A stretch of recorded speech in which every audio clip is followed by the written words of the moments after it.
الحمد لله وكفى وسلام على عباده الذين اصطفى أما بعد فأعوذ بالله من الشيطان الرجيم بسم الله الرحمن الرحيم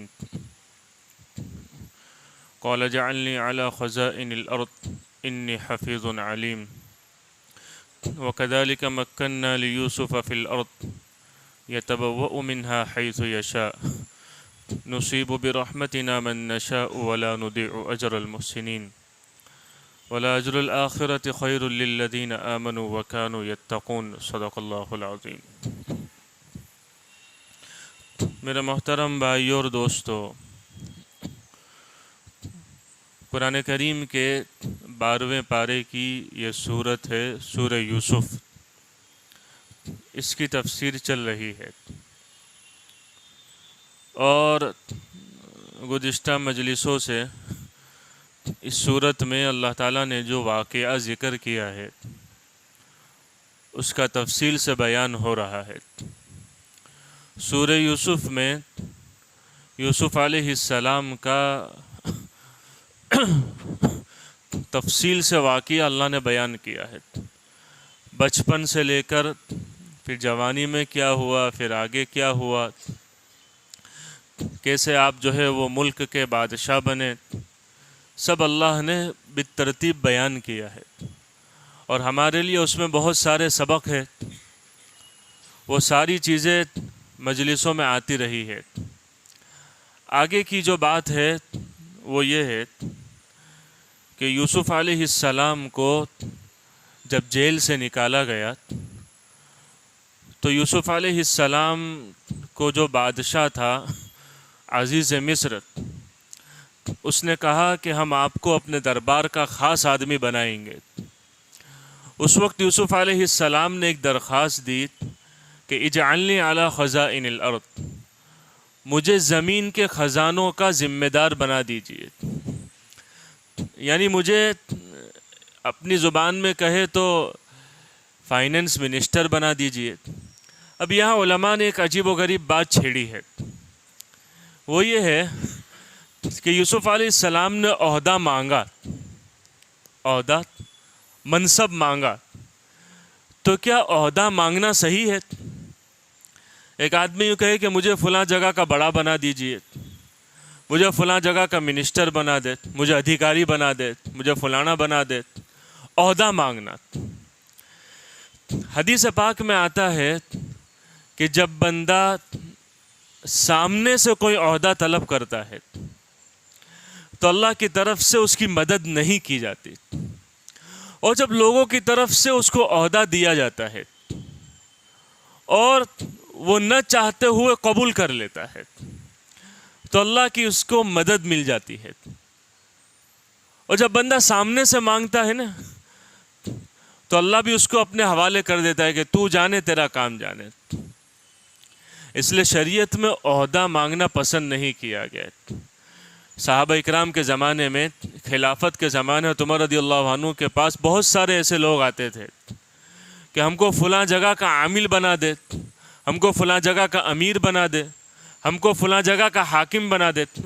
سامنے سے کوئی آتا تو زیرو، چوکڑی لگا دیتے کہ یہ سامنے سے مانگنے آئے، اس کو نہیں ملے گا۔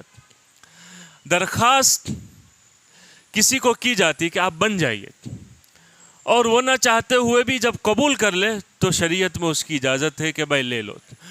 ہمارے اکابر کا تو یہ طریقہ رہا ہے کہ ان کو بادشاہوں کی طرف سے کوئی بڑا عہدہ سامنے سے بھی دیا گیا تو انہوں نے قبول نہیں کیا، کہ ہو سکتا ہے کہ ہم یہ ذمہ داری پوری کر سکیں یا نہ کر سکیں، اتنا بڑا ہم کو عہدہ مل رہا ہے، ہو سکتا ہے ہم ذمہ داری پوری نہیں کر سکیں۔ امام حنیفہ رحمۃ اللہ علیہ کو اسی لیے تو جیل میں ڈالا گیا، کتنے بڑے امام ہیں، 50% سے زیادہ ان کی فقہ کو آج دنیا میں مسلمان فالو کرتے ہیں، 50% سے زیادہ امت ان کے فقہ کو مانتی ہے۔ ان کے سامنے جب عہدہ دیا گیا کہ آپ جو ہے وہ ہمارے ملک کے قاضی بن جائیے، آپ نے انکار کر دیا، تو بادشاہ نے ان پر، اس وہ زمانے کے حاکم نے ان پر اتنا ظلم کیا کہ قید میں ڈال دیا، اسی قید میں آپ کی وفات ہوئی اور قید خانے سے آپ کا جنازہ نکلا۔ ایسے کئی واقعات ہیں کہ جب ان کو عہدے دیے گئے قبول نہیں کیے، حالانکہ سامنے سے دیے گئے. تو ہمارے اکابر کا عہدہ لینا یہ پسند نہیں کیے. اسی لیے ایک بات سمجھ لینا کہ اسلام میں جو ہے نا ڈیموکریٹک سسٹم اور ڈیموکریسی یہ اسلام کا نظام نہیں ہے. اسلامی میں اس کو پسند نہیں کیا جاتا اور اسلام کے مزاج کے خلاف ہے. کیوں؟ کہ ڈیموکریسی میں ہر ایک بندہ عہدے کا دعویٰ کرتا ہے. کیا کرتا ہے؟ عہدے کا دعویٰ کرتا ہے کہ یہاں کا میرے کو ایم ایل اے بنا دے، یہاں کا میرے کو ایم پی بنا دے.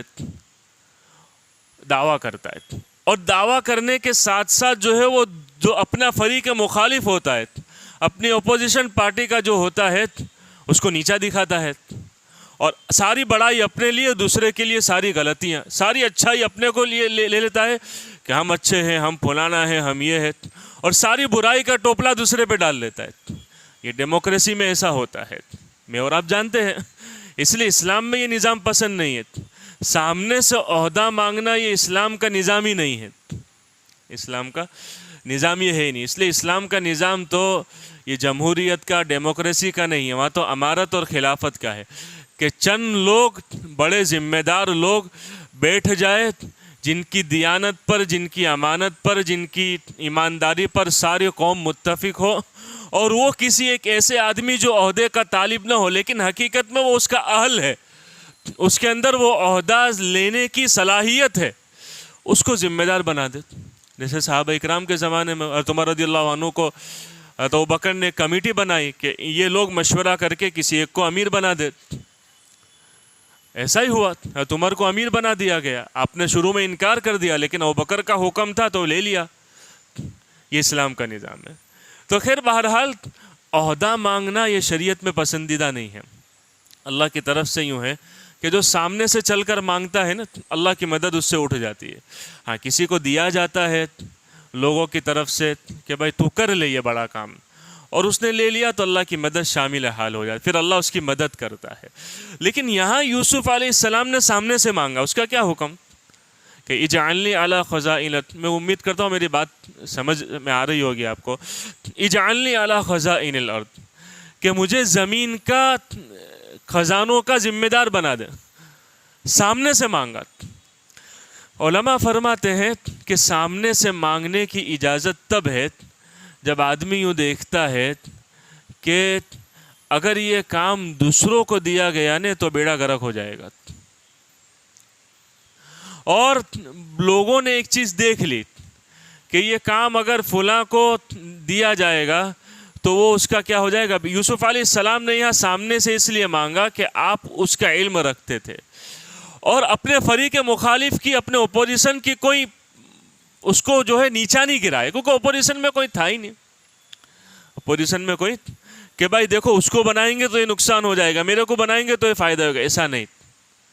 ہم یہ چاہتے ہیں کہ اگر یہ کام ہمارے کو مل جائے تو کام بہت اچھے طریقے سے ہوگا. اس لیے کہ ایسا کوئی آدمی نظر نہیں آتا ہے کہ جو کام کو اچھے طریقے سے کر سکے. یہ ایک صورت، اور وہ بھی کبھی کبھار اس میں ایسی نکل سکتی ہے کہ آدمی اگر سامنے سے عہدہ طلب کرے یہ دیکھتے ہوئے کہ بھائی ہم اس کے قابل تو نہیں ہیں پورے، لیکن اگر ہم کو دیا جائے گا تو ہم اس کو اللہ کی توفیق سے، اللہ کی مدد سے، اور اس کو اللہ کی عطا سمجھتے ہوئے کام کریں گے. اپنا کمال اگر سمجھ لیا نا تو بات گیا کہ میرا کمال ہے، میں یہ کر سکوں گا، میں نہیں، اللہ کی مدد اور اللہ کی توفیق سے ہم کر لیں گے. تو پھر علماء نے کہا ہے کہ چند صورتوں میں آدمی مانگ سکتا ہے کہ بھائی میرے کو کیا کر دو، ذمہ دار بنا دو. یہاں یوسف علیہ السلام نے ایسا ہی کیا کہ دیکھا کہ بھائی آگے 7 سال بڑے خطرناک آنے والے ہیں، اور ملک میں ایسا کوئی آدمی نظر نہیں آتا ہے جو اس 7 سال کو کیا کر دے، وہ آگ کو باغ بنا دے. 7 سال قحط کے دکاڑ کے آنے والے ہیں.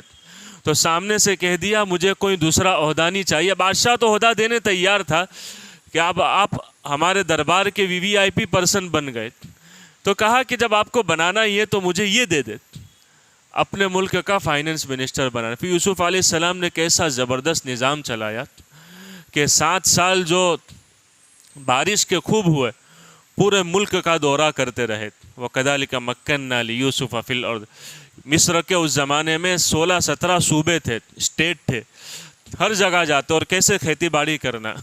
اور مالداروں کو الگ حکم دیا کہ ایک وقت کا کھانا کھاؤ, غریبوں کو الگ حکم دیا کہ تمہیں یہ کرنا ہے, ایسے کرنا ہے, کھیتی باڑی والوں کو الگ حکم دیا, اور ملک میں ایک زبردست نظام چلا دیا کہ اب آگے جو 7 سال آنے والے ہیں اس میں ہم کو کوئی تکلیف نہ ہو. اس لیے یہاں پہ علماء نے ایک عجیب و غریب بات بھی لکھی ہے کہ آدمی کو چاہیے کہ جیسے اپنے فیوچر کے لیے بھی کچھ سوچ لے, اپنے فیوچر کے لیے بھی کیا کرے, سوچے کہ آگے 7 سالوں کے لیے, 10 سالوں کے لیے, 15-20 سالوں کے لیے, کہ آگے جا کر بھائی بچوں کی شادی ہے, بچے بڑے ہوں گے, پوتے ہوں گے, ان کو یہ کرنا ہے, تو ابھی سے ان کے لیے پلان کر سکتا ہے. ابھی سے ان کے لیے کیا ہے, یہ تقوی اور توکل کے خلاف نہیں ہے. یہاں یوسف علیہ السلام نے 1400 سال کا نظام ابھی سے بنایا کہ آگے جو 14 سال میرے کو اور آپ کو سنبھالنے ہیں اور ملک سنبھالنا ہے. 14 سال ملک سنبھالنا ہے, تو اس کے لیے ابھی سے نظام کیا. تو فیوچر پلاننگ یہ شریعت میں یوں بھی نہیں ہے کہ اس کو یوں کہے کہ توکل کے خلاف ہے, تقوی کے خلاف ہے. نہیں, قرآن سے پتہ چلتا ہے کہ یوسف علیہ السلام 14 سال بعد کا نظام ابھی سے کر رہے کہ وہ آگے کے جو سال خطرناک آنے والے ہیں, آگے کسی کو لگ رہا ہے کہ مندی آنے والی ہے, پتہ نہیں مارکیٹ میں کیا ہوگا, یہ ہوگا, آگے اور کیا نہیں ہو سکتا ہے, حالات خراب ہو سکتے ہیں, تو بندہ ابھی سے اس کے لیے پلاننگ کرے, تو یہ کوئی شریعت میں ممانعت نہیں ہے. بہت سارے لوگ یوں کہتے ہیں کہ بھائی وہ تو ہونا ہی چاہیے, آدمی کو ابھی بھی اللہ پہ بھروسہ ہو, بعد میں بھی اللہ ہی پہ بھروسہ ہونا چاہیے. لیکن ظاہری لحاظ سے اگر دیکھتے ہو کوئی بندہ اس طرح کی فیوچر پلاننگ کرتا ہے, جیسے قرآن کریم کے اس بات سے پتہ چلتا ہے کہ یوسف علیہ السلام نے 14 سال کا ابھی سے پلان کر لیا, تو اس شریعت میں اس کی کوئی ممانعت نہیں ہے. بندہ کرنا چاہے تو کر سکتا ہے آگے فیوچر کی پلاننگ. خیر, یہ تو اللہ ہمارے علماء کو جزائے خیر دے کہ قرآن کریم کی پتہ نہیں کون سی بات سے وہ کون سا مسئلہ نکال لیتے اور میرا اور آپ کے سامنے رکھ دیتے ہیں. ہمارا تو دماغ بھی وہاں تک نہیں جا سکتا ہے. یہ تو اللہ تعالیٰ مفسرین کو جزائے خیر دے کہ چھوٹی چھوٹی باتوں پہ انہوں نے کتنے بڑے بڑے مسئلے حل کر دیے. آیت کیا ہوتی تھی لیکن اس نے مسئلے بڑے بڑے نکال دیے. خیر, یوسف علیہ السلام کو جب فائننس منسٹر بنا دیا گیا, تو جب 7 سال پہلے تو اچھے چلے, اس میں خوب سٹور کر لیا کہ آگے کے 7 سال اچھے رہے. جب آگے کے 7 سال دکاڑ کے جو آئے, اب مصر میں تو کوئی کٹوتی نہیں آئی کہ وہاں کے لوگوں کو کوئی تکلیف نہیں, بلکہ یوسف علیہ السلام نے ایک نظام ایسا بنایا کہ اپنی کھیتی باڑی لوگ کرے اور اس میں اپنا جتنا سٹور ہے اتنا کھائے. کسی کو کمی ہو جائے تو ہمارے پاس آئے, ہم ایک آدمی کو 5 من غلہ دیں گے قیمت سے. 5 من ایک اونٹ پہ لادا جاتا تھا اس زمانے میں, پتہ نہیں کتنا ہوتا ہے 5 من, یعنی ہمارے 100 کلو کے اندازاً. ایک آدمی کو 100 کلو جتنا دانہ ملے گا, اناج ملے گا, اور قیمت سے ملے گا, معمولی قیمت پر, معمولی قیمت. یہ نظام چلایا. اب یہ مصر والوں کی ضرورتیں تو پوری ہو گئی. اب 1-2 سال گزرے کہ جو اطراف کے علاقے تھے, شام تھا جو, اب تو اس میں ساری چیزیں آ گئی, اسرائیل آ گیا, اردن آ گیا, اور سیریا آ گیا, یہ سارا فلسطین, اس زمانے میں سارا مل کے شام تھا. تو وہاں بھی یہ بات چلی کہ دکار تو ہمارے یہاں بھی ہے, لیکن مصر میں ایک ایسا حاکم ہے جو لوگوں کو ایک فی کس پر پرسن 5 من اناج دیتا ہے. یہ بات یعقوب علیہ السلام تک بھی پہنچی. یعقوب علیہ السلام کنعان میں رہتے تھے, جو شام کا ایک علاقہ ہے. اب یعقوب علیہ السلام کے گھرانے میں یوں لکھا ہے کہ 350 سے زیادہ لوگ تھے. یعقوب علیہ السلام کے گھرانے میں 350 سے زیادہ, کیونکہ 11 بیٹے تھے آپ کے. اب وہ بیٹوں کے بیٹے نے, ان کے بیٹے نے, ان کے نواسے نے, بہرحال ملا کے ایک 350 سے زیادہ لوگوں کا پریوار تھا. ایک چھوٹا سا گاؤں تھا ان کا, یعقوب علیہ السلام کا, 11 بیٹوں کا. اب یعقوب علیہ السلام جہاں رہتے تھے وہاں بھی دکاڑ آیا, وہاں بھی قحط آیا, اور یہ بات سامنے آئی کہ مصر میں ایک حاکم ہے جو لوگوں کو غلہ دیتا ہے. یعقوب علیہ السلام نے اپنے بیٹوں کو بھیجا کہ جاؤ, ہم کو کوئی دن بھوک کا نکلتا ہے, کوئی دن اناج مل جاتا ہے, کوئی دن کھانا مل جاتا ہے, کوئی دن فاقے کا ہے. جاؤ مصر کے بادشاہ سے کہو کہ ہم کو بھی کچھ اناج پانی دے دے, ہمارا بھی کام بن جائے گا. یعقوب علیہ السلام نے اپنے 10 بیٹوں کو بھیجا, ایک کو نہیں بھیجا. ایک کون تھے؟ جو یوسف علیہ السلام کے سگے بھائی تھے.